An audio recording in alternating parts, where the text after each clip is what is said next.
Oh dear, my stalker's broken in again. I love you, I'd do anything for you. Oh, but I will kill you if you can't be mine. Blah, blah, blah. Bless him, he's got no manners, but at least he's passionate. So if you've got a stalker who keeps breaking into your house, well, today I'm going to show you how you can put all that misplaced energy to some positive effect. If your stalker says he'll do anything for you, then hold him to it. Before he has a chance to break in again, make sure you leave lots of notes around the house, telling him about all the odd jobs you'd like him to do. And make sure you leave the notes somewhere he's going to find them. For example, here in my shoe collection, I've written a note saying, "Before you try on all my shoes, could you please mow the lawn?" And here in my underwear drawer, my note says, "Before you rub my underwear all over your body, be a darling and change the light bulb in the laundry." And for the middle of the bed, my note says, "Before you lie on my bed and masturbate, would you mind getting the leg of lamb out of the fridge and putting it in the oven at 200 degrees, then parboiling a dozen potatoes." Oh, P.S. You have to peel the potatoes first. And that's all there is to it. Sure, he's still going to go through my underwear drawer, stretch all my shoes and stain my sheets, but at least this way, he'll be doing some odd jobs about the place as well. It's almost like being in a normal long-term relationship. If you've ever picked up after a man, you will have noticed that some beer companies print trivia questions inside the twist-off caps. Men love reading simple trivia because knowing all the captains of the Australian cricket team gives them the notion of being clever.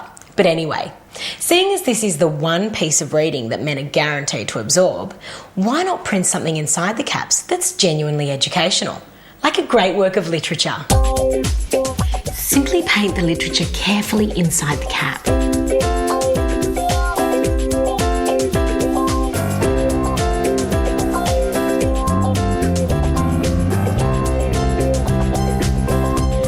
Reseal the bottle using a homebrew capping tool. That's lesson 1, ready to go. I'm going to prepare another 23 lessons in the series. Would you like a drink? Oh, cheers, love. It is a truth universally acknowledged that a single man in possession of a good fortune must be want of a wife.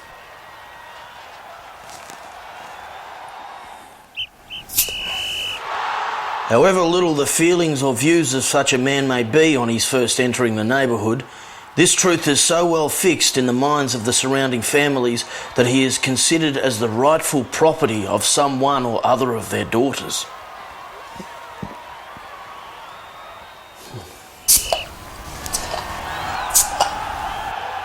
"My dear Mr. Bennett," said his lady to him one day, "have you heard that Netherfield Park is let at last?" Mr. Bennett replied that he had not. And that's all there is to it. Given that he drinks on average 5 cases of beer a week, I should get him through the complete works of Jane Austen, William Shakespeare and Charles Dickens by the end of the year. But I really enjoyed his last book. Oh, yeah. Oh, I just love Jane Austen. Yeah, so do I. It's amazing how her works are a masterpiece of psychoanalytical thinking. Well, considering that they were written 100 years before psychology was even invented. He makes me so proud. So, if you want to drag your man up by his bootstraps into the world of the written word, then why not do it in simple little lessons he's going to enjoy? That way, the more beer he guzzles, the smarter he'll become, which means you'll both be happy. Why is it that men have so much trouble packing the dishwasher?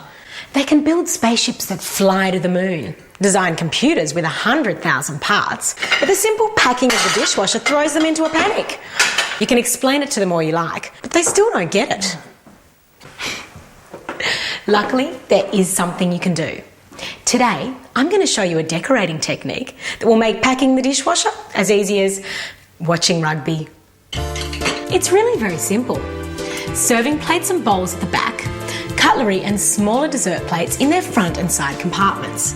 But of course, men don't know about plates, so why not use a language he'll understand? That's right, use rugby. This plate goes at the back. What we're going to do then is give it a playing position on the field. It's a fullback. Now, I'm going to paint a jersey on the bottom so that he starts thinking football. Then I'll put numbers on the jersey to indicate its position. Looks colourful, doesn't it? It's on the bottom of the plate, so it won't affect the design. This is an ice cream bowl. On the field, this guy would be a tight head prop. If you have any trouble with which positions go where, get your boyfriend to help. There, all finished. Now, let's test them out. No, darling, look. It's like rugby, darling. 11? That's a left winger. 2. Hooker. Yes. He's got it. Very few men know crockery, but every real man knows rugby. So get your paintbrush out and give your plates field positions. Now you can settle back and barrack for your man while he packs the dishwasher like a professional. Since the beginning of time, modern women have sought out ways to increase their man's sexual fulfillment. But sometimes, just being you is not enough. So in order to keep ourselves fresh and fascinating, sometimes we have to become a fetish character. This is a fetish fashion favourite. She conjures up feelings of vulnerability in a man as he imagines what this naughty nurse would do to him. But sadly, masochistic medical methods are not for my man. The sweet innocence of this frilly feminine fetish makes it one of most men's favourites. But happily, my man says it's far too close to my natural self. The all-over resonance of rubber is often a winner, but frustration comes fast when he realises he can't find his way in. So let's face it, girls, none of these regular fetish characters work all the time, every time. But don't worry, there is a character who knows your man's every desire, knows how to satisfy his every whim, and is guaranteed to get him going every time. That's right, someone he loves more than anyone in the world, himself. Let's face it, if there's anyone guaranteed to get him off every time, it's him. Can I help? Yes, you can help by sitting over there. Oh dear, now he's going to sulk. Men are so big and meaty, it's easy to forget they have such fragile little egos. Which is why, as a modern woman, it's important to cherish your man's self-worth. You need to make him feel needed.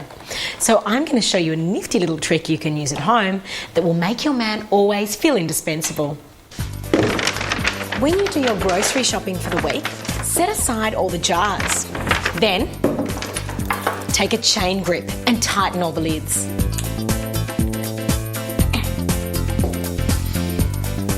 Can I help you with that, sweetheart? Oh, yes, please. I can't open it.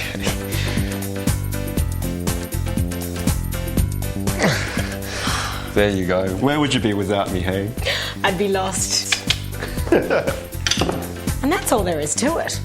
So if you want your boyfriend to feel like the big man, you only have to give him something little to do. So get yourself a tightening tool, tighten every jar in the house, and watch his self-confidence flourish. One of the problems of being a modern woman is while I'm beautiful, socially active and still available, most friends my age are married, so they've grown fat like their husbands. Having fat, frumpy friends means you can't afford to be seen with them in public anymore. And with no all-girl posse to go nightclubbing with, how am I expected to meet any eligible men? Well, today, I'm going to show you how you can get your fat friends fit for a full-on hottie hunt. Nothing inspires a crash diet more than a wedding. So all you have to do is tell your fat friends you're getting married to a Middle Eastern prince you met on the internet and you want them to be your bridesmaids. Pick out some gorgeous dresses, making sure they only go up to size 12. Then tell them the wedding must take place next month and has to be low-key for tax reasons. Whether by Atkins or bulimia, you can bet your bottom dollar that the bridesmaids will do whatever it takes to shed those kilos and look fabulous for your wedding. And don't they look gorgeous?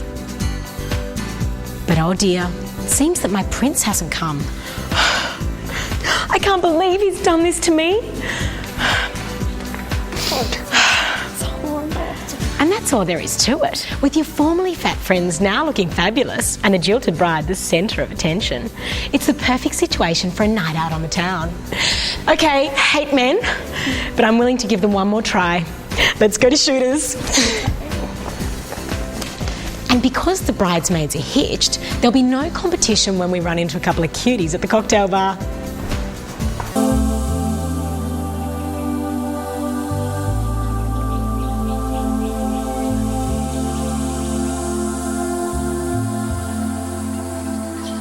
Falling in love is like dancing together. Sure, he may step on your toes, but at least you're not Wendy Wallflower.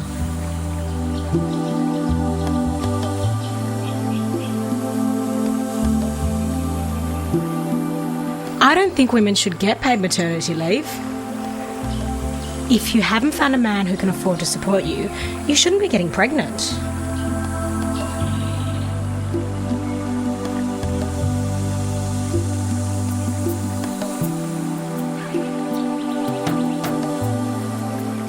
When I was a little girl, my mother used to say to me, the boys that throw sand at you in the sandpit and hit you really love you.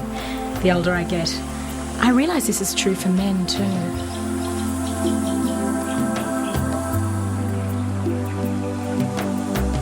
What celebrities do I admire? Well, you wouldn't know them because they're hard at work being celebrities in their own home.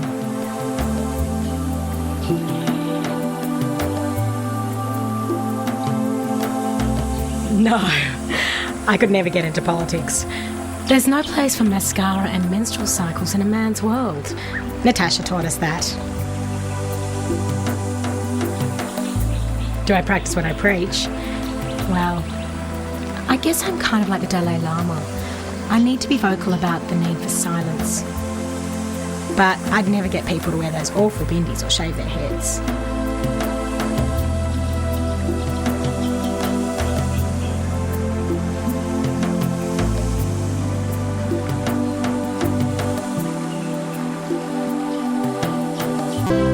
If you're like me, when you hang out your washing, you always match the colour of the pegs with each other and then choose the peg colour that complements the colour of the clothing. But doesn't it take forever to decide on a perfect match for these difficult patterns and florals? Well, don't worry, there is a quick and easy answer.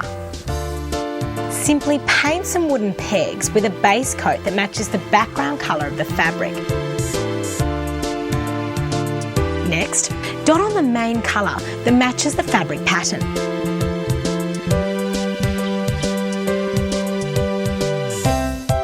When that dries, you can successively add other colours from the garment until you have a pair of perfectly matching clothes pegs. And that's all there is to it. You can make many pairs to match all the patterns and florals in your wardrobe. You'll never have to suffer the jarring effect of mismatched clothes pegs ever again.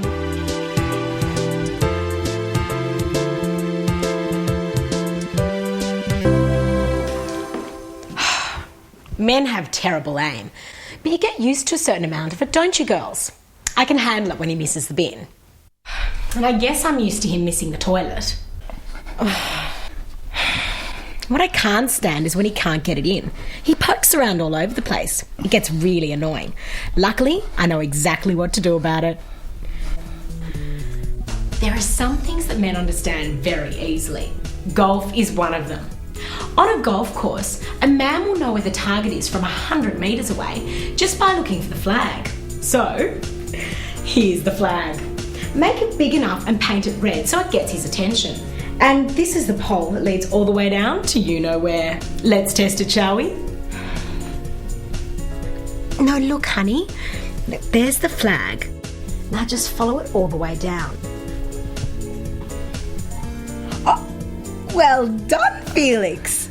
That's a hole in one. Oh, see that guy who just walked in? I had sex with him once. And the slime ball did the sneaky exit while I was sleeping. Don't you just hate that? Don't get me wrong. I love my share of one-off wooing and fortuitous flings. But no matter how casual your quickie is, you can't help but feel like you've lost face if he creeps out in the morning and never calls you again. And if you pick up your potential bed partner at a party, chances are you have mutual mates and you may meet again. But don't worry, because I'm going to show you how you can save face if you're ever faced with his face in the future. Oh, hi. Yeah, hi. All you have to do is stay awake after sex and steal his mobile. If he's in a real hurry to escape in the morning, he'll just throw his clothes on and creep out the nearest exit. When he realises he's misplaced his mobile, the first thing he'll do is phone it to see if he can find it. As you can see, I've organised to have brunch with 2 of our mutual mates. Oh, that'll be the hightailer now. Hello. Hello, Stavros. Yes, it's Sigourney. Yes, I have it. Yeah, I'm just having brunch with Emily and Siobhan at the cafe. Why don't you pop past? Okay, see you then. I can't believe he called. Once he arrives, I'll quietly give him back his phone, but loudly declare that although last night was fun, I'd prefer it if he never contacted me again. He'll be relieved, and my friends will be too embarrassed to ask either of us what happened. Can you believe he called me the next morning? And that's all there is to it. Now you can keep having casual sex with the confirmation that he'll always call you the next day, and the satisfaction that you've saved face even if you never have to see his face again. What do you think? It's nice. It doesn't make my bum look big. No, you should get it. I'm going to try the stripe one.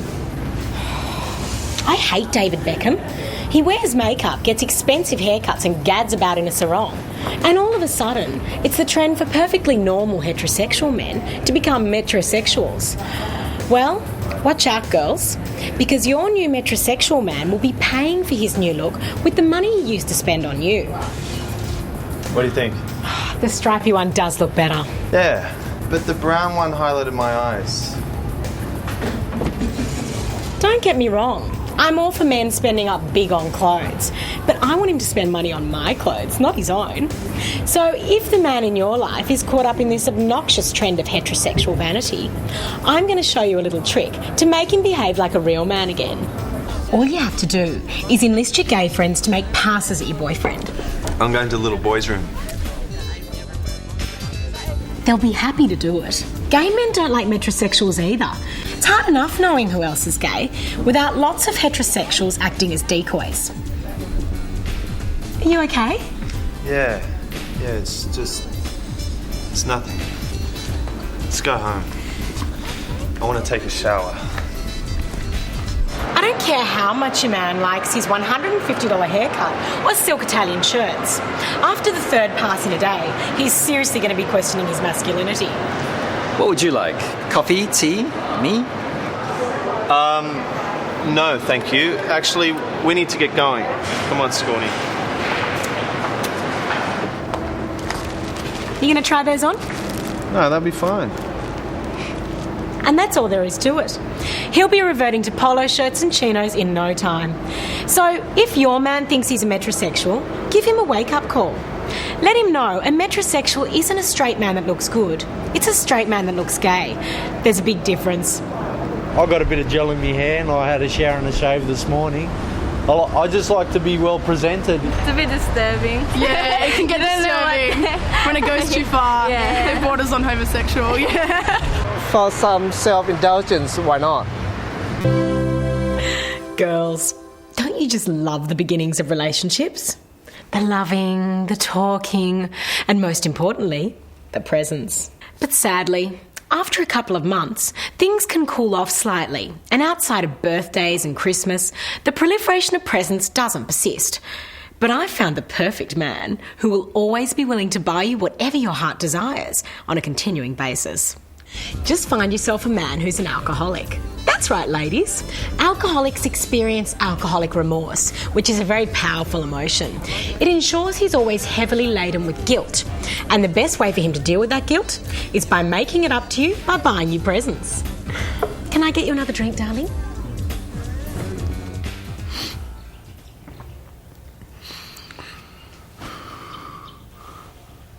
Oh, no. No, I didn't. Yes. Last night when we got home, we had an argument and I just don't want to talk about it. That should be enough to eat away at him for the rest of the day. I am so sorry for what happened. I only hope these can make it up to you. Oh, Oliver, I love it. And I still love you. I love you too. I really do. And it will never happen again, I promise. I know. Now, can I get you a drink? You look exhausted. Yeah, I'd love one. Isn't it beautiful? Matches the earrings he gave me last week. And that's all there is to it. But I should warn you that not all alcoholics are violent, but almost all suffer from blackouts. So if you have the misfortune of teaming up with a happy drunk, simply act all distant and quiet the morning after. And when he asks you what's wrong, just tell him he hit you. He'll have no recollection of whether he did or didn't. So there you go, girls. Just find yourself an alcoholic who suffers from the guilt that gives gifts, and you've found yourself the perfect partner to provide you with perpetual presents. Any modern woman will know how hard it is to tell if your latest hottie is the catch of the century or just another pretty face who's absolutely broke. You can't ask, and you can't tell by looks or where he takes you on a date, because even the most penniless bloke will scratch together enough loose change to impress you if he thinks he might get some sex.